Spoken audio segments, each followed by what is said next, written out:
வணக்கம். நான் உங்கள் ஆர்வி சுவிகாஸ்ரீ. 1ஆம் வகுப்பு ஈபிடி. நான் பேசப் போகும் தலைப்பு என் எதிர்காலம். என் தாத்தா பாட்டிக்கு நான் மாவட்ட ஆட்சியராக வேண்டுமாம். ஏனென்றால் மாவட்டத்திலே உயர்ந்த பணி என்பதால். என் அம்மாவிற்கு நான் ஆசிரியராக வேண்டுமாம். ஏனென்றால் என் போன்ற மாணவர்களை உருவாக்கும் உன்னத பணி என்பதால். என் அப்பாவிற்கு நான் பேச்சாளராக வேண்டுமாம்.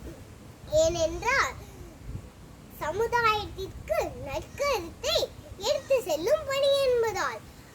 ஆனால் என் எதிர்காலம் என்று தானே தலைப்பு. நான் தானே முடிவு செய்ய வேண்டும். என் எதிர்காலம் என்றால் ஏன் எதிர்காலம் பற்றி யோசிக்க வேண்டும், ஏன் எதிர்காலம் பற்றி சொல்ல வேண்டும் என தேடத் தொடங்கினேன்.